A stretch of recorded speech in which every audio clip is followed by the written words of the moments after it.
warahmatullahi wabarakatuh. Alhamdulillahirrahmanirrahim. Wabihi nasta'inu ala umuri dunya waddin. Wassalatu wassalamu ala asrofil anbiya wal mursalin sayyidina wa habibina wa syafi'ina wa maulana Muhammad. Allahumma sholli ala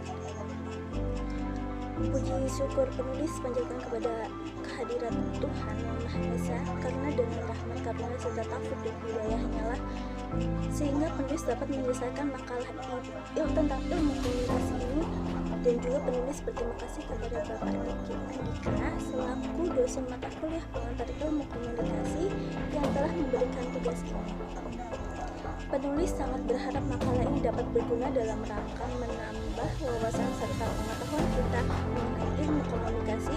Penulis juga menyadari sepenuhnya bahwa di dalam makalah ini terdapat kekurangan dan jauh dari kapan sempurna. Sebelum penulis mohon maaf apabila terjadi kesalahan kata-kata yang kurang berkenan, dan penulis mohon berpenjelasannya bangun demi perbaikan masa depan. Pendahuluan. Sebagai makhluk sosial, manusia senantiasa ingin berhubungan dengan manusia lainnya. Ia ingin mengetahui lingkungan sekitarnya, bahkan ia ingin mengetahui apa yang terjadi dalam dirinya. Rasa ingin tahu memaksa manusia perlu berkomunikasi. Komunikasi merupakan sarana untuk terjalinnya hubungan antara seorang dengan orang lain. Dengan adanya komunikasi, maka terjadilah hubungan sosial. Karena bahwa manusia itu adalah sebagai makhluk sosial antara satu dengan yang lainnya yang saling membutuhkan, sehingga terjadilah interaksi emanti baik. Dalam hubungan seseorang dengan lain, tentu terjadi proses komunikasi. Tentunya tidak lepas dari tujuan yang menjadi eman atau pokok pembahasan, dan juga untuk mencapai proses penyampaian informasi itu akan berhasil apabila ditunjang dengan alat atau media sebagai sarana penyaluran informasi dan berita. Dalam kenyataan, bahwa proses komunikasi itu tidak sama benar. Hal itu terjadi karena kurang melihat dalam memperhatikan enam unsur yang mestinya ada di dalam proses komunikasi. Di sini kita akan membahas dengan rumusan masalah apa pengertian media online dan media sosial, apa saja unsur-unsur dari media online dan media sosial, apa saja fungsi dari media online dan media sosial, apa teori dari media online dan media sosial, dan terakhir apa contoh studi media online dan media sosial. NIM 1190530091. Saya dari kelas MD 3C. Saya ingin melanjutkan membaca makalah yang menyambungkan unsur-unsur media online dan media sosial. Berikut beberapa unsur-unsur media online dan media sosial, yaitu 1. Jaringan, 2. Informasi, 3. Arsip, 4. Interaksi atau komunikasi. Adapun saat jaringan, apa sih jaringan itu? Jaringan ialah media sosial terbangun dari struktur sosial yang membentuk dalam jaringan atau internet. Dan 2. Informasi itu menjadi hal yang penting di media sosial, karena dalam media sosial terdapat aktivitas memproduksi konten hingga interaksi yang berdasarkan informasi. Dan arsip, adapun arsip itu bagi pengguna media sosial, arsip merupakan sebuah karakter atau unsur yang menjelaskan bahwa informasi telah tersimpan dan bisa diakses kemanapun dan melalui perangkat apapun. Adapun interaksi atau komunikasi, unsur dasar dari media sosial adalah terbentuknya jaringan atau adanya interaksi antar pengguna. Fungsinya tidak hanya sekedar memperluas hubungan, akan tetapi pertemanan pun membanyak mengikut di internet. Dan saya juga akan melanjutkan dari pengertian media sosial. Apa sih pengertian media sosial itu? pengertian media sosial itu, sosial media atau yang biasa disebut media sosial adalah sebuah media online dengan para penggunanya bisa dengan mudah berpartisipasi dan menciptakan isi meliputi blog, jaringan sosial, wiki, forum, dan dunia virtual. Jejaring sosial merupakan situs di mana setiap orang bisa membuat web page pribadi, kemudian terhubung dengan teman-teman untuk berbagi informasi dan berkomunikasi. Jaringan sosial terbesar antara lain ialah yang pertama Facebook, Twitter. Jika media tradisional menggunakan media cetak dan media berskot, maka media sosial menggunakan internet. Demikian dari saya. Assalamualaikum warahmatullahi wabarakatuh. Bismillahirrahmanirrahim.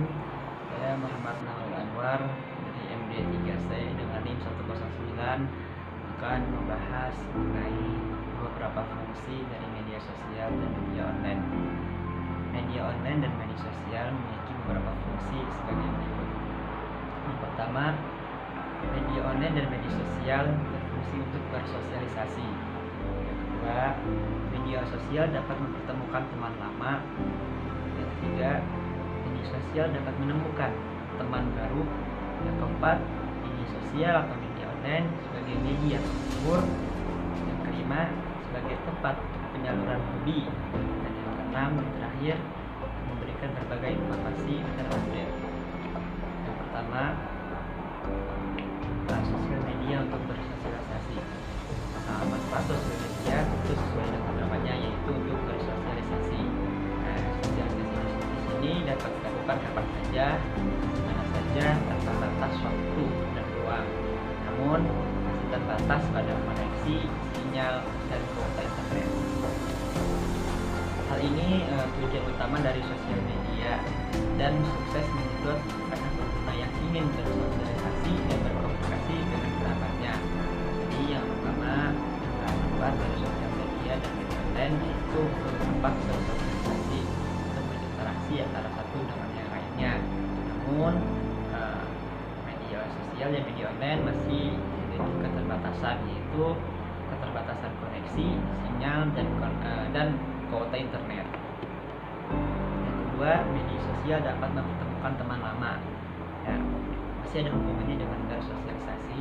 Di sosial media terkadang bisa membawa kita untuk bertemu dengan teman lama, teman masa kecil, baik SD, teman SMP, teman sekolah, ya, partner bisnis yang lost kontak, kan bisa bertemu dengan saudara kandung yang terpisah lama. Ya, ada beberapa kejadian di mana dua orang saudara kembar yang terpisah jauh dan yang saling kenal. Ya, namun berkat adanya media sosial, mereka pun bisa untuk saling berinteraksi lagi. Dan juga ada satu kejadian ketika kita melihat ya nama yang cukup familiar ya, dan pernah kita kenal, dan ternyata itu adalah teman kita waktu masa kecil. Karena kita bisa mengenal ya, kita bertemu dengan teman lama yang sahabat lama di sosial media. Yang ketiga yaitu media sosial menemukan teman baru. Ini salah satu manfaat yang sangat menarik ya dari media sosial, karena dari hasil bermain sosial media kita bisa mendapatkan teman-teman yang baru yang mungkin cocok dengan kita. Teman-teman tersebut, teman baru ini bisa diperoleh dari hasil mungkin kegabutan kita, keiseng-isengan kita dalam menggunakan sosial media, dan juga dapat menambahkan tali silaturahmi antara satu dengan yang lainnya. Yang keempat, yang keempat sebagai media penghibur. Ya, banyak jika kita lihat seperti di aplikasi YouTube atau di Facebook, ya, di Instagram, ya, banyak konten-konten yang dapat menghibur kita ya, mulai dari cerita-cerita lucu, gambar-gambar lucu, ataupun kutipan-kutipan menarik yang dapat membuat kita rileks. Itu bisa merupakan kemudahan sejenak. Apabila sedang suntuk, ya, kita juga bisa mencari mencari berbagai hal menarik ya atau menghibur diri kita dari media sosial. Yang kelima, sebagai penyaluran hobi. Kita lihat ya di akun Facebook biasanya terdapat banyak komunitas ya, entah itu komunitas bermotor, komunitas pecinta alam, tentang musik dan lain sebagainya. Kita bisa mengikuti komunitas tersebut ya, yang menunjukkannya berbagi pengalaman, bisa beraktivitas ya, menjalankan hobi dengan cara sama-sama. Dan yang terakhir, yaitu memberikan berbagai informasi terupdate. Jadi media sosial menyediakan ya berbagai informasi terupdate terbaru gitu kan. Informasi terupdate seperti berita terbaru ya, gosip dan informasi lainnya ya, seperti lowongan pekerjaan, informasi jual beli kendaraan, dan informasi lainnya pun dapat dengan mudah kita temui di media sosial dan media internet. Dan hal ini sangat membantu kita ya, para penggunanya dalam beraktivitas sehari-hari. Juga tentunya media sosial atau internet bisa kita gunakan untuk belajar, kita baca-baca ya, dengan membaca kita dapat menambah wawasan kita. Itulah mungkin beberapa isi ya dari media sosial dan media online. Kajian teori agenda setting. Kajian teori agenda setting pertama kali diciptakan oleh Maxwell Malcolms dan temannya yaitu Donald Shaw dari Universitas North Carolina untuk menjelaskan gejala atau fenomena kegiatan kampanye pemilihan umum atau pemilu yang telah lama diamati dan diteliti kedua sarjana tersebut.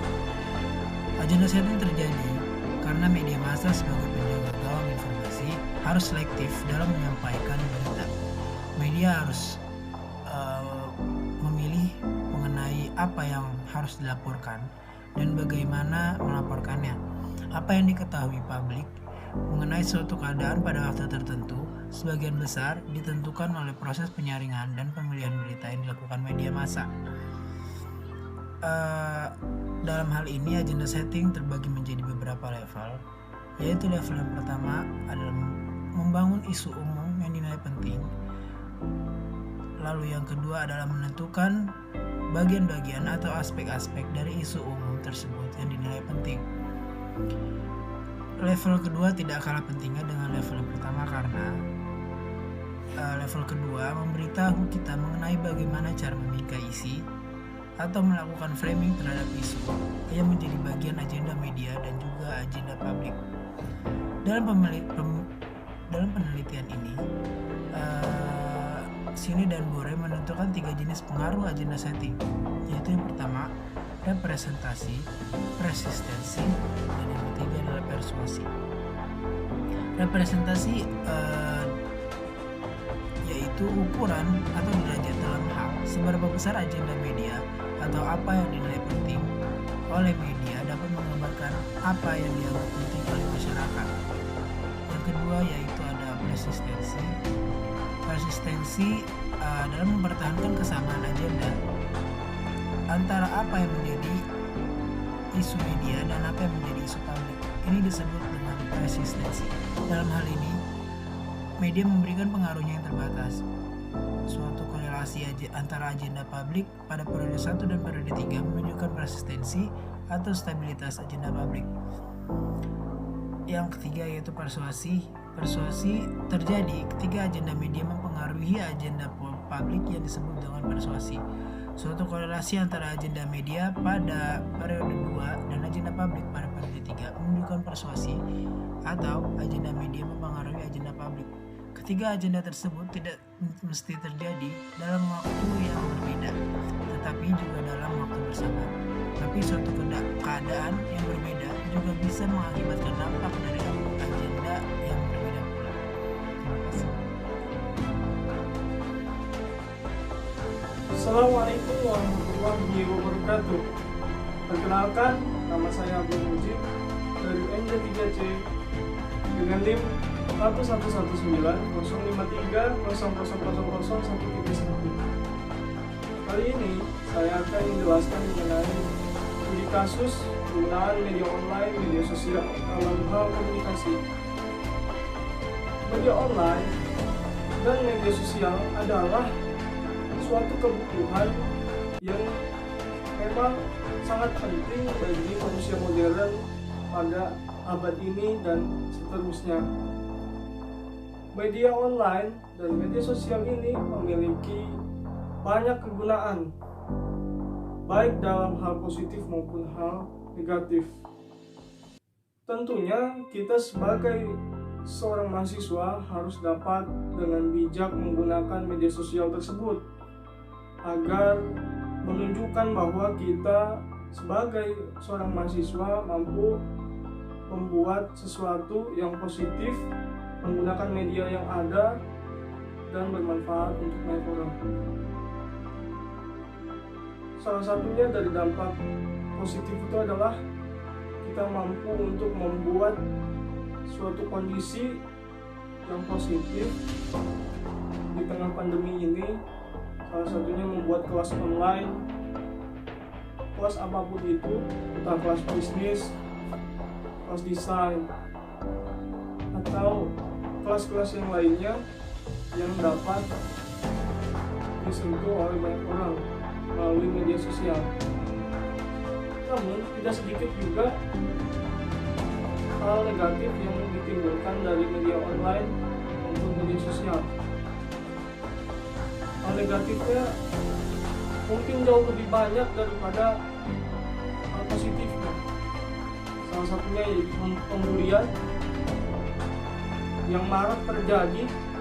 Kita lihat kasus-kasus yang ada, pembulian melalui media sosial hingga korbannya itu mengalami depresi kemudian bunuh diri, menjatuhkan martabat orang dengan media sosial.